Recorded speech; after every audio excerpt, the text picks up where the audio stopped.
Shabazz break it down with the proper perspective. So much controversy and a lot of deception. You don't know who's coming through with the light and reflection, and whose mouth is mumbling, trick knowledge deceptive. Shabazz break it down with the proper perspective. So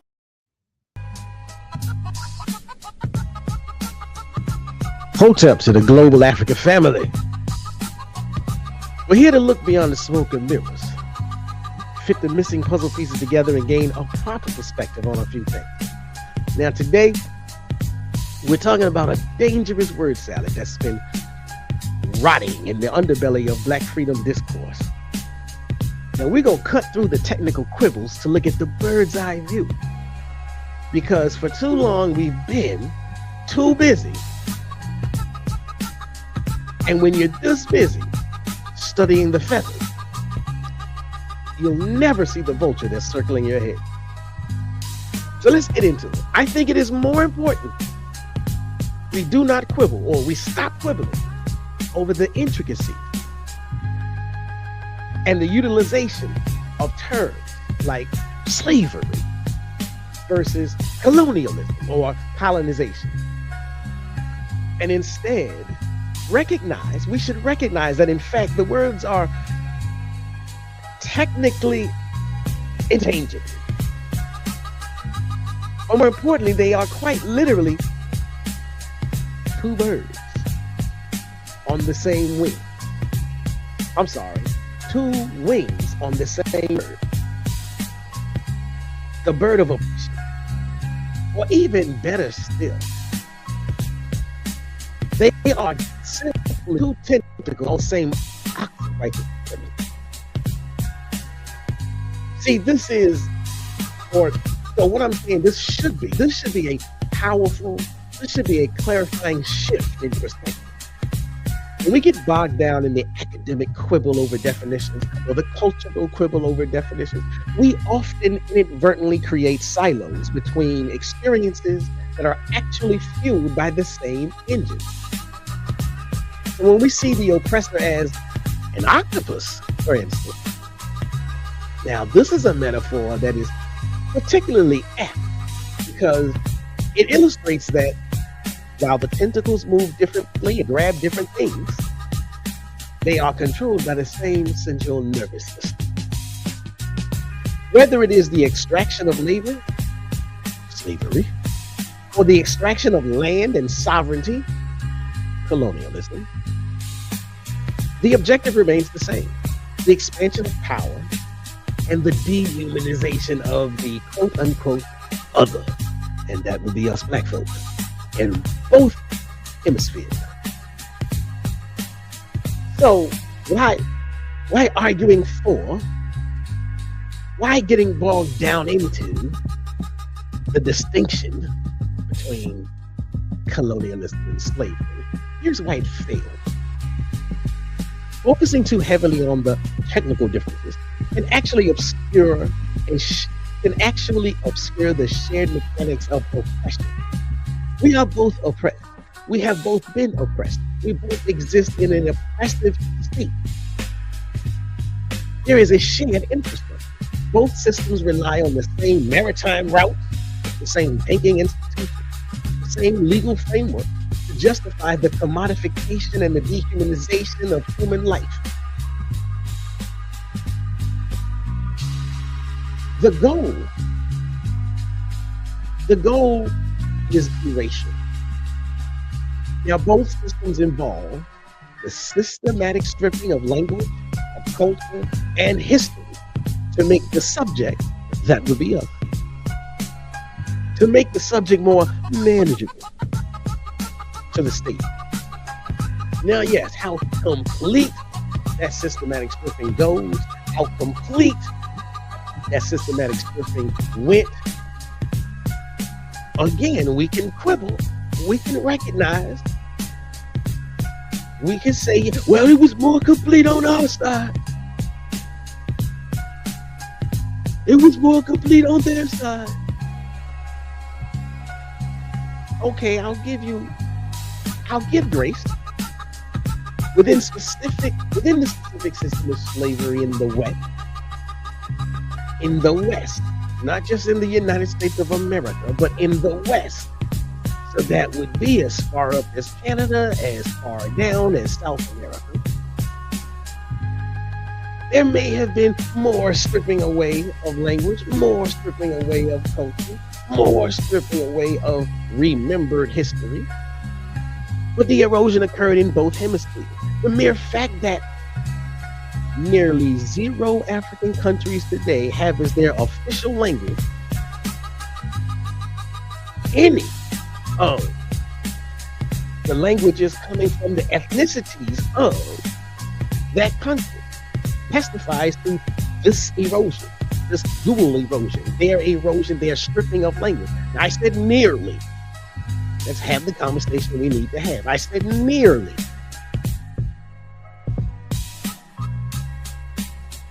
So there's this thing called economic symbiosis. Colonialism provides the raw materials, while slavery provides the forced energy to process both.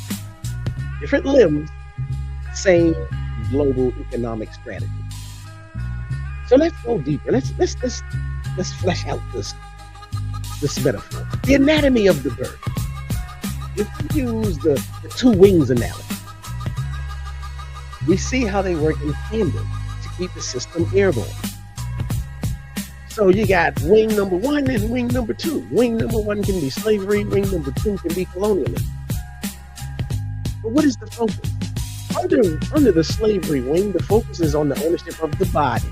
Under the colonialism wing, the focus is on the ownership of the territory. Under the slavery wing, the mechanism is displacement. Under the colonialism wing, the mechanism of this is displacement. Now, yes, slavery displaces the human, takes the person from the land. But under colonialism, you take the land from the person. And the justifications are nearly exact. Under slavery, the justification is biological inferiority. Under colonialism, they decorate their justification by calling it a civilizing mission, manifest destiny. Why? Because of a biological inferiority. All the while, the central body is white supremacy, the ideological core that dictates who is human enough to possess rights and who is merely a resource to be man. In both hemispheres, there is a relegation, there is a denigration of the people and whatever they naturally wield and yield as an objectified resource to be managed. And in both places, they color up this insistence on managing with divine language. They wrap it inside the divinity of the book that they came with. So, if we choose not to quibble, if we choose to identify the oppressor as a system of tentacles, once you do that, then you are pointing out that cutting off one doesn't kill the beast if the head remains intact. It forces the conversation away from historical semantics and toward the root cause of the current power imbalance. And now some might want to say, hey, you sound like a... Look, we're going to move away from Eurocentric class-based dialectics. I'm not a Marxist. And I'm not espousing Marxism. I am trying to move us toward a perspective that is rooted in African revolutionary thought process. We have to look at systems as a unified predatory organism, because that's what they are. So when you look at thinkers like Kwame Ture, specifically his later work, or if you even go as far back as the philosophy of Maafa, the focus is not on labor value. It is on the disturbance of cosmic and social order. If we look at the Kemetic concept, Isfet is the word that they use. In ancient Kemet, the antithesis of Ma'at, truth, balance, justice, was in fact Isfet. Now, Isfet is not just evil, although that it is. Isfet is unrestrained chaos. It is injustice. It is falsehood. So from a Kemetic lens, slavery and colonialism are not two different economic theories. They are the dual manifestations of Isfet, the active destruction of the divine order. To fight them, that's not class warfare. And it shouldn't be draped in that Marxist language. To fight them is the restoration of Maafa. Because you aren't just liberating a worker, you are realigning the entire universe. But if you don't like the example, I'll give you another one. Let's look at what Kwame Nkrumah's unified term, neo-colonialism. Let's look at that, because he said it was the last stage of this oppression. Now, while Nkrumah was influenced by many schools, I'm not going to deny that, his African-centered brilliance was in identifying the systemic totality. He didn't see these things as separate tentacles as much as he saw it as a vortex. So if you want a word that captures this bird's eye view I'm trying to instill in you, Nkrumah used the collective imperialism. He argued that the West operates as a unified bloc to underdevelop all African people. Whether they're using a whip on a plantation, and they did have plantations on the continent, or a debt contract in a colonial office under a certain president, it is a singular consortium of aggression. Well, we can go further. Let's look at the concept of Maafa. If you want the most pro-black radical term that encompasses the entire octopus without using Marxist jargon, then I would suggest we call what happened on both sides of the Atlantic Ocean the Maafa. Now, okay, this word is derived from the Swahili word for great tragedy or horror, and it was popularized by Nkrumah Ani. The Maafa does not distinguish between the Middle Passage, the plantation, or the Berlin Conference. The Maafa as a term, as a framework, views the last 500 years of all African history as a singular, continuous event of disruption. Now, the white boys, when they look at this in ancient Egypt, they call it the intermediary period. But using the term Maafa, it frames the struggle as an ontological, that which is about being and existence, the ontology, rather than an ideological, that which is about who owns the tool. This is about existentialism, the very living, the very breathing, existing. Now I will go you one further. Dr. Amos Wilson, The Psychology of Self-Annihilation. Dr. Amos Wilson, the giant of black radical thought. Now, he wouldn't quibble over colonialism versus slavery. He used the term the European power nation. He argued that the name of the tentacle is irrelevant because the function is the same: to create a functional African who serves European interests. A publica, or any other name. So if we compare, let's compare the framework. Again, I'm trying to avoid the Marxist, the Leninist trap, but I understand a lot of us are caught there. So, under the Marxist framework, we say class struggle, proletariat, imperialism, dialectical materialism. And if that at least begins to wake up the mind, that's fine. But we cannot root ourselves in terminologies that don't come from ourselves.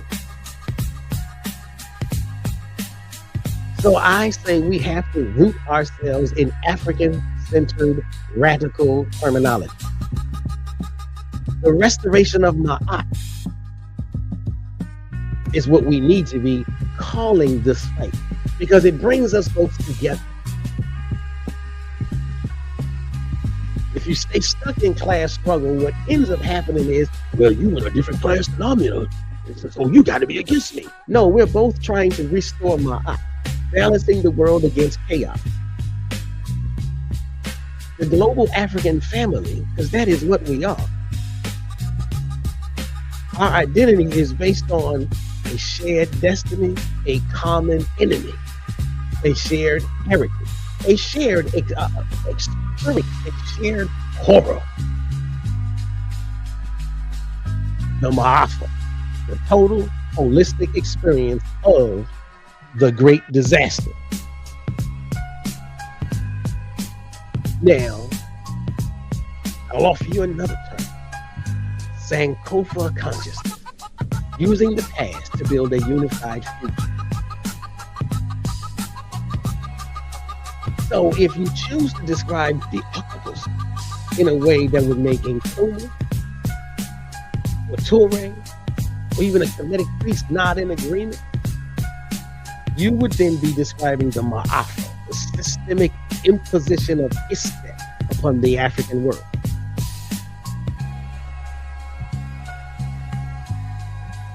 And so I will say, when we look at this oppressor, we should, okay, I'll do it here. Let's think about Malcolm X. Because I got a quote for you from that book. Malcolm X said, now, don't come shooting for me if I get the quote wrong. I'm not saying it's the 100% exact framing. But he said something along the lines of, when we're looking at this oppressor, it is the same man. It is the same breaker of dreams. It is the same bloodsucker. It is the same exploiter. It is the same one who has his hand in the pocket of the African, in the pocket of the Asian, in the pocket of the Latin American, and in the pocket of the black man here in America. He is an international bloodsucker. And if you call him a capitalist, you're using the wrong word. He's a bloodsucker. So that was Malcolm X trying to tell you stop quibbling over terminology back in 1964. He's telling you to stop. Stop worrying about the right word. Capitalist, colonizer, enslaver. Recognize the singular predatory nature of the entity and recognize we have to work together in order to bring it down. Even Kwame Ture spoke of it. He spoke on the connection of the ghetto and the colony. That Kwame Ture, many would say, is the architect of the idea that black people in America were internal colonies. He argued that there was no difference between the struggle in Conakry and the struggle in Chicago. Now again, I'll give you a quote. You can look it up. He said something along the lines of, the same people who are exploiting us in the ghettos of the United States are the same people who are exploiting our brothers in Africa, in Asia, and in Latin America. We must understand that we are not a minority. We are part of a majority. Our struggle is not a struggle for civil rights, but a struggle for human rights. It is a struggle against a global system of white supremacy that seeks to keep us in a state of perpetual dependency. That was Kwame Ture's speech, The Dialectics of Liberation Congress, 1967. And we still ain't taking. We still fighting over terms in 2026. Kwame Ture warned us about the common enemy. He often speaks about how the terminology of slavery, of segregation was used to mask the global infrastructure. keep fighting about American system without entering the global conversation. Now, he said, we have a common enemy. And when you have a common enemy, you have a common struggle. Whether that enemy is in the form of a colonial administrator in Africa or a police officer in the United States, the hand that guides them is the same. It is the hand of international white supremacy. So if we allow these brothers to enter the space, Malcolm X focuses on the extraction, the blood sucker, who doesn't care if the blood comes from a slave or a colonized subject. Kwame Ture focuses on the geography, which y'all really like to fight over. The hand is the same, though. Whether that hand is in the ghetto, domestic slavery, Jim Crow, redlining, or the colony, imperialism, IMF loans, Trump bartering a deal in the Congo. Both men would tell you that the argument over slavery versus colonization is a distraction from the fact that both are simply tools of the same international vampire or international bloodsucker. So what I would say is, these are my last words. Stop counting the tentacles. The most effective trick of Isfet is to keep us so obsessed with the mechanics of our misery that we never look up to see the face of the miserable one. Whether you are the descendant of the plantation or a survivor of the partition, the boot on your neck is made of the same leather worn by the same beast. Quibbling over slavery colonization is like two prisoners arguing over whose cell has the better lock. Meanwhile, the jailer is laughing because as long as you're debating the hardware, you aren't storming the gates. We are living through a singular 500-year Maafa. It is a global project of extraction, and it requires a global unified response. The vulture doesn't care which wing it uses to fly. It only cares it stays above.